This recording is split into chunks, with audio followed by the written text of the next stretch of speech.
Hey y'all, welcome to the Team LocoFit Roundtable, hosted by me, Laurin Conlon, owner of Team LocoFit. Each week, I am joined by one of our coaches to dive headfirst into the nutrition, training, mindset, and coaching strategies we use with our clients. If you loved the show, please subscribe, leave us a review, tell a friend, you know the drill. And for more information about coaching, the programs we offer, and additional content, visit teamlocofit.com. All right, and we are back, and this week I'm joined again by Rick, our mental health therapist. Hi. And this, I'm so excited, is the first installment of our series of the anonymous questions, which again, is not a cool name, so if you have a great name for this, send it in. But basically what this is I have a Google form set up that is completely anonymous, and you can send in any kind of question. And the goal was to make these very specific so that we could, whether it was coaching related or nutrition or business or mental health related, it could be a little bit more specific feedback for the listener. And of course, this person is who's dealing with the situation, but there's probably a lot of people who can relate in some facet.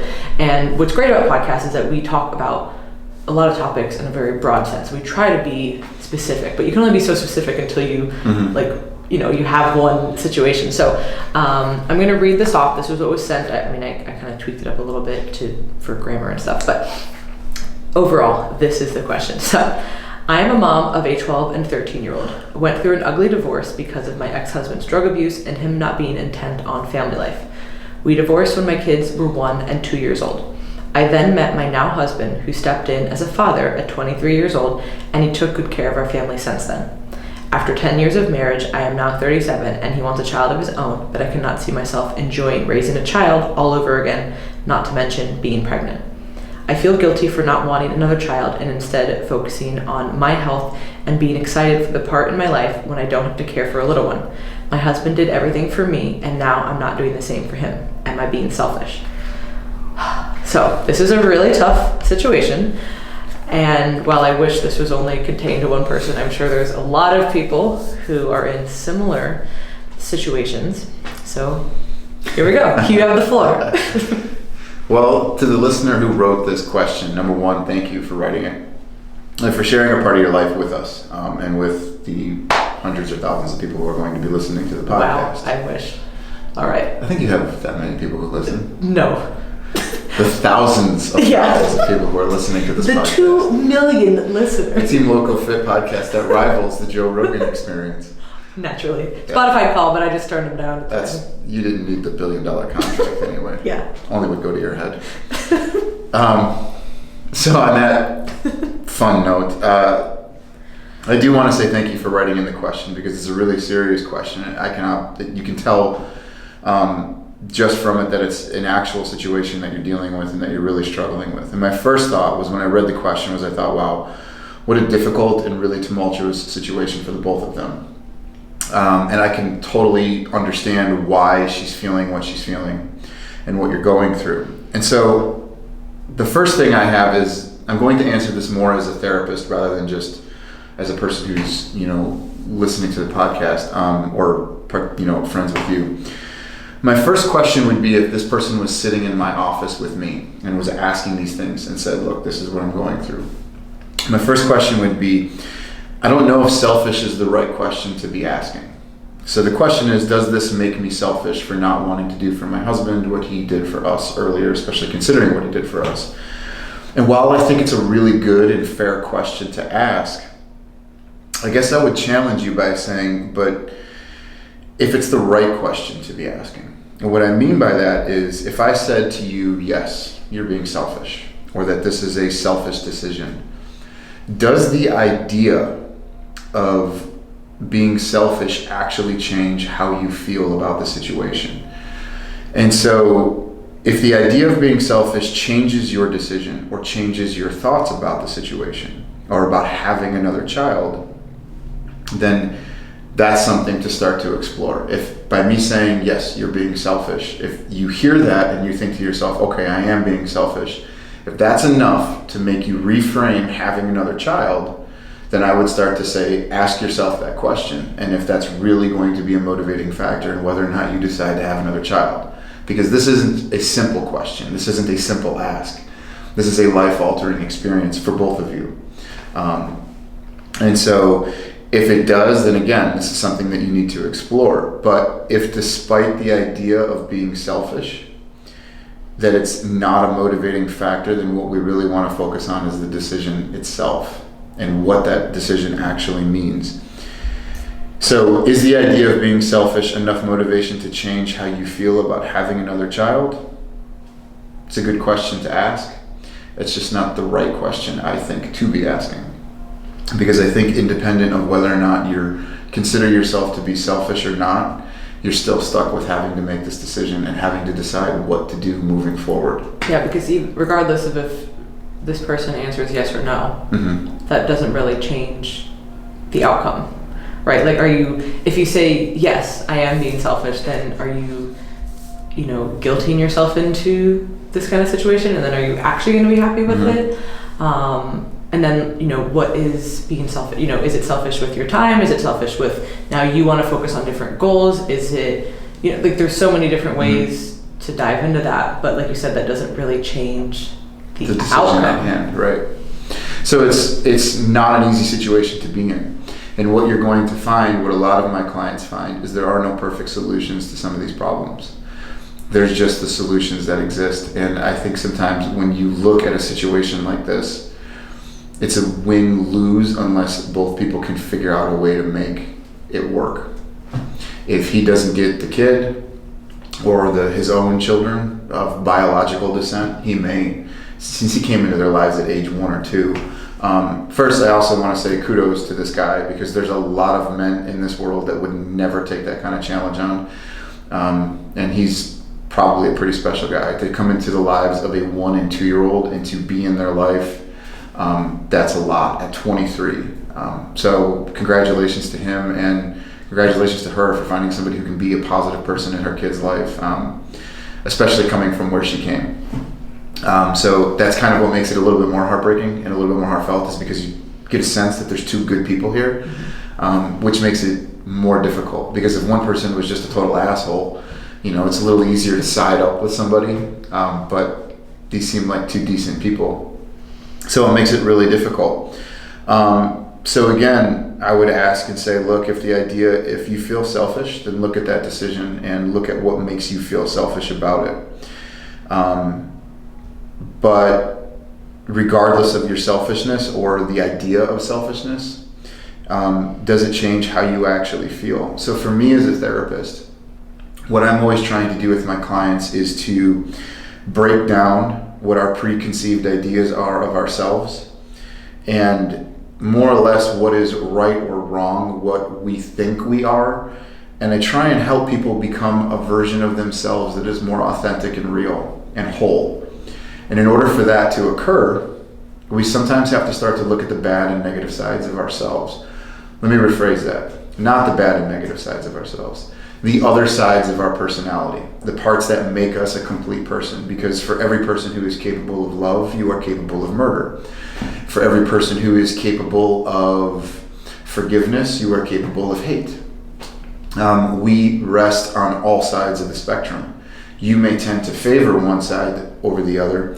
You may want to think of yourself in a certain way or be a specific person.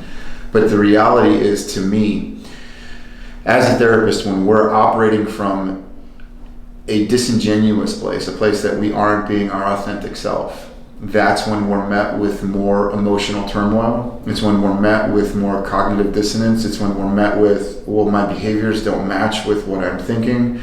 And it's when we find ourselves in these conflicting spaces that exist because we're unable to accept these other parts of our life or what it actually means to be a human being. And so I see her struggling with the idea of, does this make me selfish for wanting this? And it's kind of like, maybe, maybe not. But maybe being selfish is a part of being a human being, and we're all selfish in our own ways and at very specific points in time.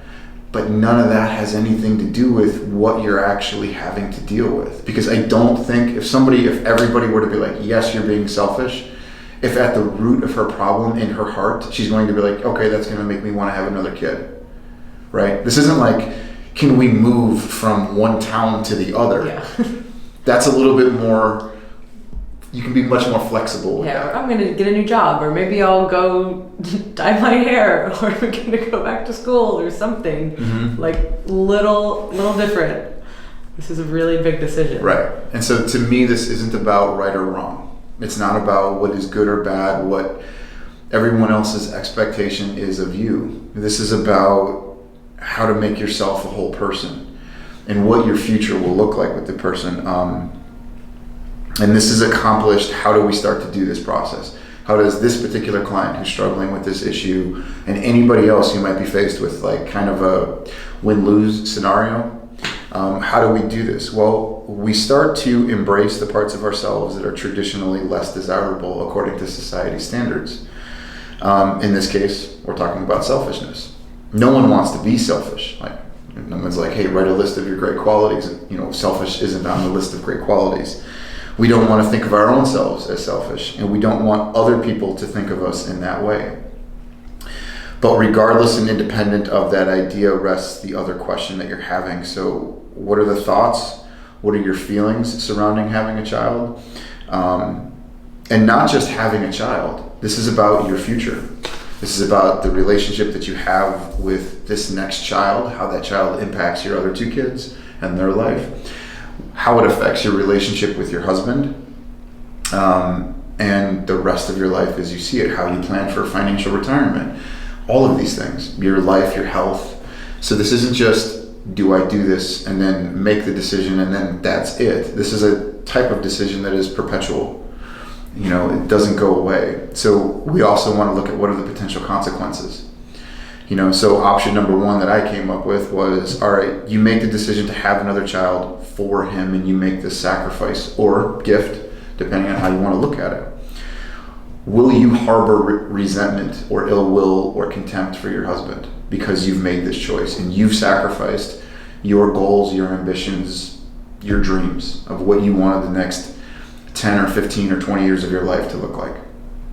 Option number two, you say, no, I'm not giving this, I'm not doing this, and you risk losing the relationship. You risk losing this guy who at 23 came into your life, who's been the father of your children for 10 years, who they probably will identify with as a father for the rest of their life, who even though they may have no relationship with, especially if he decides he wants to move on and actually have that kid. There's so many different variables that come from it, but it basically boils down to those two options. And if that's the case, will he harbor resentment toward her or ill will or contempt? And so you have to ask yourself, are those real possibilities? Yes. And it makes the decision even more difficult. And it makes it a very real choice. So for this specific example or any kind of client in this situation, would you, obviously you're asking yourself these things and you're kind of going through like A, B, C, whatever, however many scenarios that you can think of, maybe limit it to a few so you don't just go crazy, but limit it to the main few. Like it could go, like you said, this way or that way. At what point do you bring that other person, if it is, for this example, a relationship question, when do you bring that person into it? Like right away? I mean, obviously it has to be made, it's generally made together, but would you recommend this person trying to work on this themselves first or bring the person in right away? Well, that's a good question, because if this is a client who came to me by herself, then I'm dealing with her. If she says, look, this is something I'm still struggling with, I'd like to bring my husband into this, then say, let's bring him in and let's talk about it. At the end of the day, the decision still has to be made. But a lot of times it doesn't work that way. Like I can suggest, and I will, to some of my clients, and some of them are very receptive. It's funny because a client will come to me because they're like, oh, I'm having anxiety at work, right? And we get 2, 3, 4 sessions in, and all of a sudden, like what started with anxiety at work is like I'm finding all these other problems, or not problems, but these other areas that need to be addressed. And I'll be like, hey, you're having some issues with your relationship. Like, I'm just going to put it out there. If you and your husband want to come in, or if you and your wife want to come in, it might be a good idea. Some will be like, absolutely, let's do it, and they jump all over it. Other ones are like, no, I want to keep this between us. Fine. So I'm just going to assume at this point it's just her. Or not even in therapy. That would possibly be good. But like just literally like this person is coming to you, session 2, 3, whatever. when are they bringing this up? Like, at home? Well, that's I know there's no answer. My assumption in that particular scenario is they've probably been talking about this for a while, and this isn't a new thing. He didn't roll over one day and was like, hey, I want my own. Yeah. This is probably something that's been building, and it's not the first time she heard about it, but even still, if it is, and it's something that they just sat down, he's like, hey, I kind of had this epiphany. I thought being a father at that age would be great, but I realized I want more of that. Okay, maybe this is the first time. So if it is, or if it's not, the reality still remains that she's in this space. And so those two options are really the main two. So the idea of it is, can or will one of you be able to forgive the other and help redefine your life without this? Mm-hmm. That's usually the part where I would suggest, like, hey, if this is something that you're going to say no to, but you still want to try and save your marriage or your relationship, maybe we should bring him in. Or if they still say no, I'm like, okay, I'm going to prepare you the best that I can for these conversations, because I am not in your relationship. And ladies and gentlemen, I want you guys to understand that the therapist is never the expert in your life. You are your own expert. Like, we have insight and tools and all this other stuff that we're going to share with you, and we're going to do our best to understand it, but you are still the expert in your own life, which is what makes you the decision maker, not us. And so at that point, though, is when I would say, all right, if you've decided you're not going to have this kid and you still want to save your marriage, like, it might be a good idea to bring him in so that we can help him process and see if this is a decision that he can accept, because he may not. Yeah. Having a kid is like a really big deal and a big milestone in people's lives. And you ask any parent who's ever had one, and they'll tell you, like, yeah, your life is never the same forever. And it's not just when they move out of the house. So I get it, and they're in a different space. And so this is where this question ties into our last podcast. So the last podcast was on life transitions and changes. And so when it comes to couples, one of the things that I try and get people to understand, that I try and educate people on, is a lot of times we hear, well, he needs to change, or she needs to change, or we need to do these things. And so the reality of it is I want people to get from a mindset of moving away from change and think of it more in terms of growth. So it's like a growth versus change mindset. And so what I try and get people to understand is that who we are today isn't who we were when we first met, traditionally speaking, in longer term relationships. And if you look at this relationship for 10 years, that is exactly true, right? So change is inevitable. It's something that at times we don't have any control over. Case in point, who he was at 23, he might have been like, yeah, I don't want kids, or maybe one day I will. And maybe at that point, she was probably like, yeah, I'll have more kids one day, but for right now, this is what I want, or this is what we need. And so when you look at changes in general, society changes, right? Culture changes, political parties change, presidents change, our bodies change, our thoughts change, thoughts about topics change. What you were once for, you're now against, can be pretty common. Our knowledge base changes, experiences within our lives change.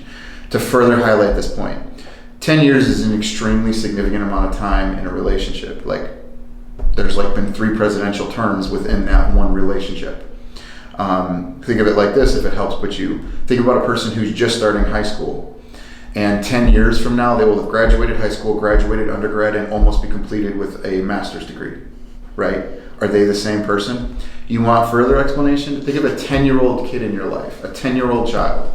Compare that child's hobbies and interests and goals to that of a 20-year-old, right? Like, completely different. That's 10 years. That's all that is. 10 to 20 is 10 years. But, the child at 10 versus 20. So who you are at 20 is not who you are at 30. And unfortunately, this man was 23 years old, and now he's 33. And his tastes have changed. What was expected of him changed. What he wants has changed. And furthermore, so has she. And so this is the issue with relationships. And this is for those of you who are in relationships, who are in long-term relationships. It is so important to start paying attention to your relationships now, and on a daily basis, and on a weekly basis, and on a monthly basis, before you realize that you have grown apart and not grown together. Change is inevitable. You are going to change, but change isn't the problem. It's whether or not we can grow in the same space and stay in alignment with what our hopes and dreams and our values are. And sometimes we grow in different directions, and there's nothing that we can do about that. But change happens regardless of our desire or our willingness to allow it. Sometimes from our own choice, and sometimes we're just victims to it. But unfortunately, the couples focus on change instead of growing together, and sometimes we grow in different directions and we grow in different patterns. And I think change and understanding that in terms of what life transitions are, and this is a big life transition. This can be a huge life transition, especially if this couple decides to not stay together. That's going to be different for everybody. The kids, her, him, their whole lives are going to completely shift and change. Yeah, and this is like an age, like the time in their life is a big pivotal transition, because in her mind she's like, okay, I'm ready to start like moving on, you know, like this, like my kids are getting older and they're finally more self-sufficient and all this, and like looking forward to these other goals. Whereas now he's like, oh, okay, but now I'm ready to start this whole other part of my life, because, and we don't know all the backstory, obviously, we don't know all the ins and outs of their relationship, but I would imagine that this is fairly common. And even if the people didn't have kids before, just some people are like, I'm ready to move on in this way, and other people are like, no, I'm ready to go do this thing. So I think that it's, like you said, checking in before in some capacity and making sure that that is happening together and having those conversations, because the hard part is, like, especially with this, like, this is not a conversation that you're just having every day. I mean, you could, but that would just be fucking chaos. You know what I mean? To be like having these like really hard conversations every day. Like, wake up, you make coffee, and you're like, so you want to have a kid? Like, you know, you can't really just do that every day. Like, somebody will just break down. But it is something that has to be talked about and not avoided, because at some point, and again, we don't know what this looked like, but this happens all the time where it kind of just comes to a head and it's like, all right, well, we have to make a decision, because especially with having a child, like, time is of the essence, you know, like, you can't just extend that forever. You have to make a decision, because then at some point it's like, all right, we really shouldn't do this, like, physiologically. Well, and again, in terms of financial planning and resources and things like that, so yeah, you have to take it into consideration. And if you want to play both sides of the coin, then play both sides of the coin. Is what she's asking for something that's unreasonable or unexpected at that point in her life, like to want to focus on her health, to not want to be pregnant, to have dreams of maybe traveling or doing different things? No. Those desires, those hopes, those dreams, those are not selfish to me. There's nothing wrong with those. And so this is where, like, when I read the question, when I was, you know, really thinking about where they were coming from, to me, the selfishness piece isn't the piece that I would want the client to focus on, or that I would tell her to focus on. Because whether she is or she isn't, the decision still remains, and all these other consequences and all these other outcomes are still viable.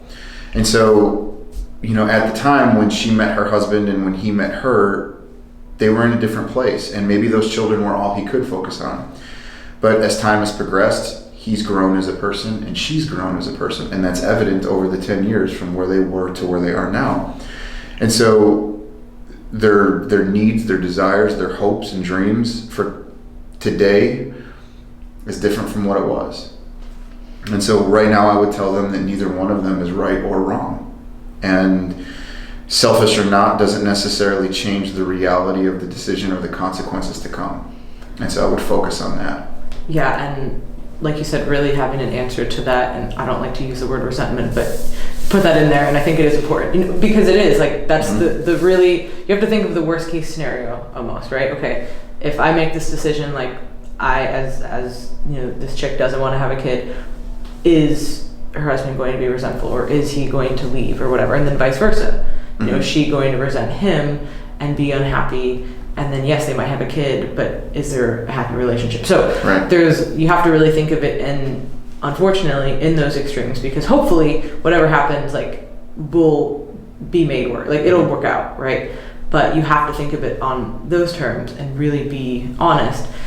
I would say the hardest part, of course, is going to be, you know, figuring out how to think through all this, like, for the woman who asked the question, and then at what point do you bring in possibly, you know, do joint therapy? At what point do you, like, bring up these, again, really hard questions, like, hey, you just woke up, do you want to talk about this? Like, that is the really hard part, but it has to be, all those situations have to be addressed, and both sides of those things have to be really thought through in kind of in what I would call the worst case scenario. Maybe that's not the right term to use, but because of there's my negative bias, but like thinking of it that way, because if you're just like, oh, we'll make it work, but then there's like this built up resentment, and then 5 years down the road you get a divorce anyway, it's like, well, was that really useful? Right? Like, it's just, it has to be thought of in all of those contexts. And honestly, people have kids every day and they make it work.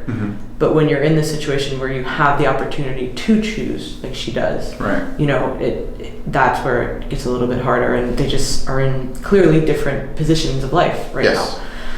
So we do really appreciate the question. I know it's a really hard situation, and I think the best way to tackle it, like you said, is to not focus on the selfish piece, because regardless, sometimes I think that that's like the low-hanging fruit, like, oh, I'm just selfish, I don't want to do this, right? And that's the easy cop-out answer. And like you said, you could ask 10, 20, 100 people, and even if they all told you that, yeah, you're being really selfish, does that really change the question or really the outcome? No. Yeah, and this is going to bring me to kind of a final piece with this.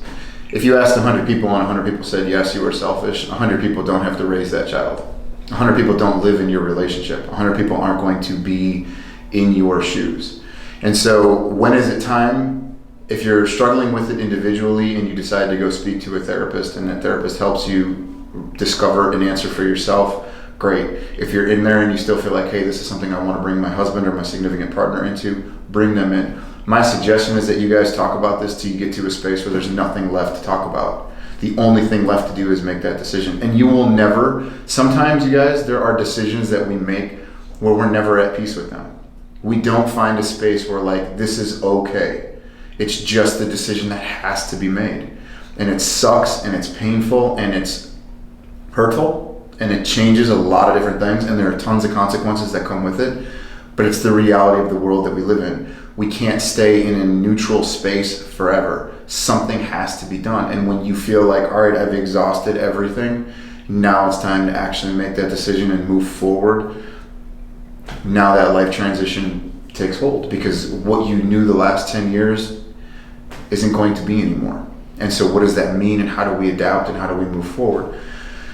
The other part about this that I want to say is really important. Number one, for those of you who are seeking couples counseling, this is extremely important, and please listen to this, because you will save yourself time, you will save yourself a lot of money, and it will potentially save your relationship. Number one, when you are finding a relationship counselor, whether it is your individual therapist who you see, or you guys are going as a couple to see, I want you to understand that there's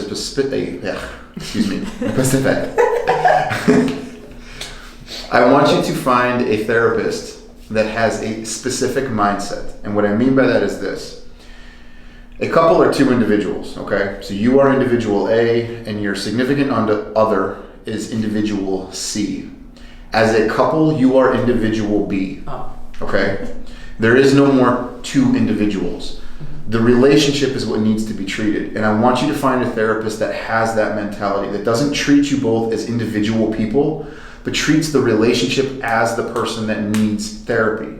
I cannot stress that enough. This has caused the end of more relationships because of poor therapists, because they treat the person individually and they don't treat the couple. You have to stop thinking of this as, I'm person A, they're person C. No. This is, what a relationship is a creation of a new life. It is the life that you two live and the two people that you are. So you are person B together.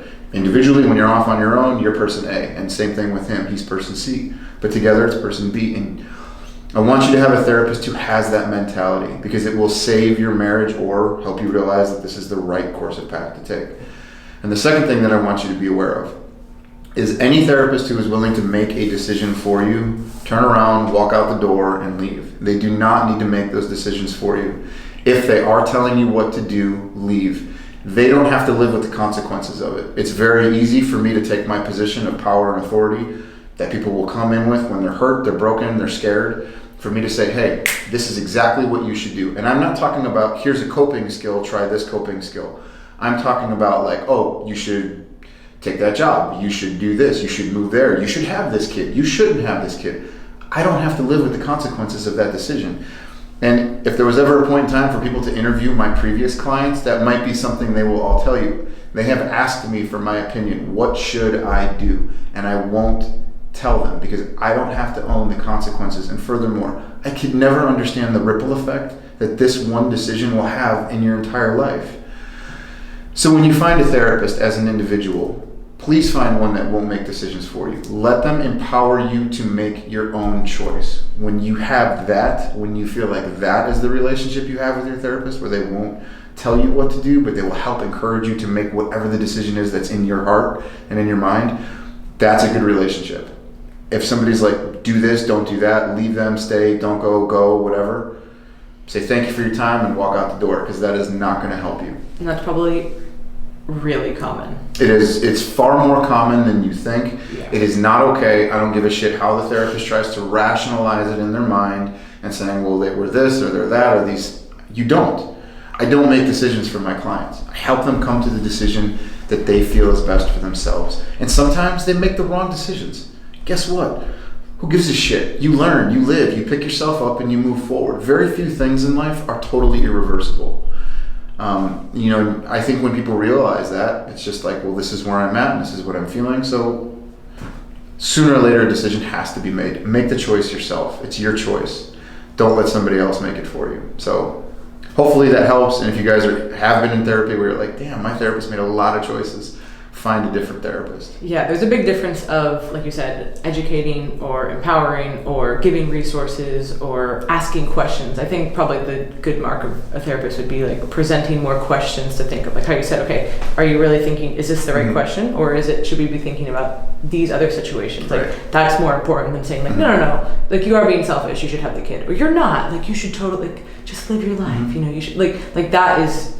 Well, then that's Rick Youngie answering the question. Yeah. That's who gives a shit what Rick Youngie actually thinks? Because I don't have to deal with it, yeah. And neither do you. You can come and you guys can ask Laurin, what do I do with this stuff, and she can tell you. But Laurin doesn't live with the realities that you have to live with. So who cares what we think?